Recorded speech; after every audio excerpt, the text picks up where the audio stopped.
Sanibonani molweni ndiyanamkela ku-SABC TV ngesiXhosa.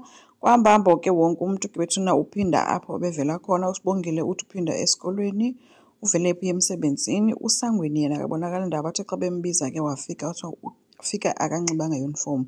Wabuzwa kutheni ungayi esikolweni, wathi ke naye akayi. Uthe umbamba esithi hayi ke esikolweni kulapho uya khona. Wathi uSangweni andiyi esikolweni because ke vele umuntu onelungelo lokundixelela loo nto akekho njengangoku, utsho ke unina. So bashiyeke bematshekile bengazi noba mabathini ke kwambambo.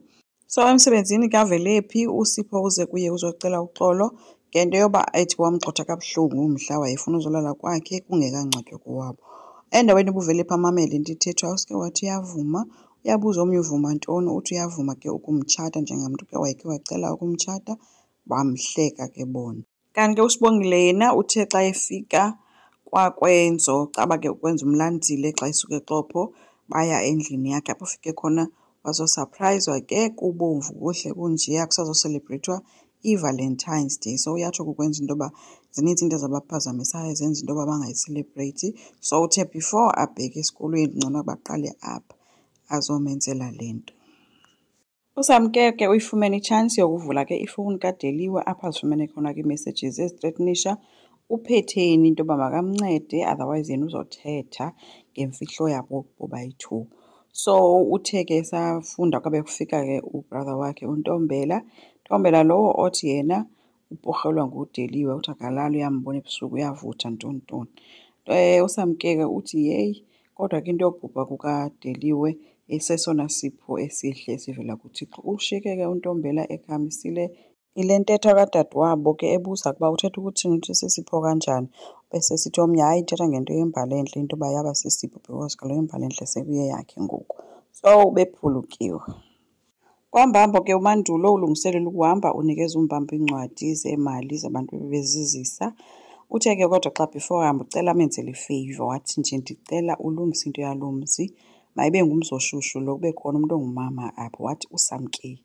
Samke urayithi kakhulu, ndiyakucela ulungisana izinto zenu.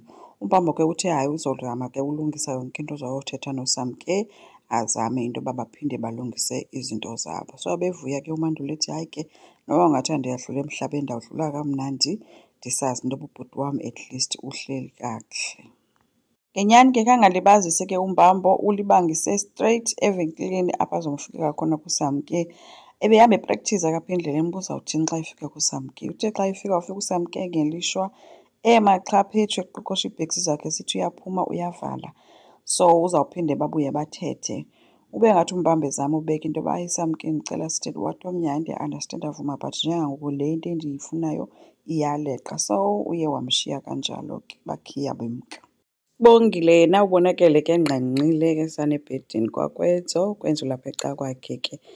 So ukwenzo ke uMandelwe njena uthi kumnandi uzibona senengelosi esebhedini yakhe. Uyambuka nje uyamxelela uba uyamthanda ngayo yonke into but ke uSibongile kuthe kusemnandi kunjalo ambuza ukwenza into yoba kwenzo ayihluphi na into yoba mna ndiseyintombi nto. Wathi ke kwenza no, mna zange ndize kuwe because uyintombi nto, ndeza kuwe because ndiyakuthanda futhi ndiyakuxelela into yoba ndiza kulinda. So sazi ke noba uSibongile uredi na for into yoba anikise ngekhememe yakhe kukwenzo but ke ukwenza uthe yena uzomlinda because uyamthanda. USamke ke uthe nyawo zamthatha undibeke usibonakele ngena ke guys njengaye eofisini. Unjengaye umxelele into yoba uba uze uphetheni, uphetheni akekho phaa. Wathi omnye no ndize kuwe andizawuphetha. Besithi omnye kaloku mna nawe andinayo into esidibanisayo soyi-2.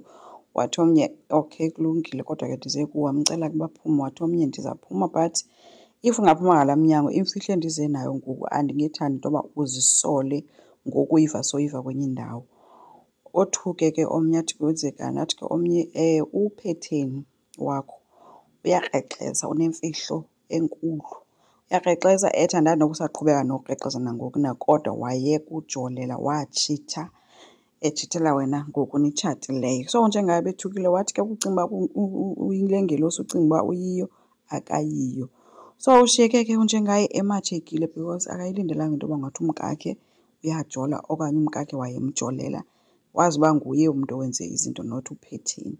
Asazi ke guys noba izawuvuthwa nale mbiza okanye kuza kwenzeka ntoni. Enkosi ngicela siqhubeke subscribe, silike, singakhomenta futhi. Bye.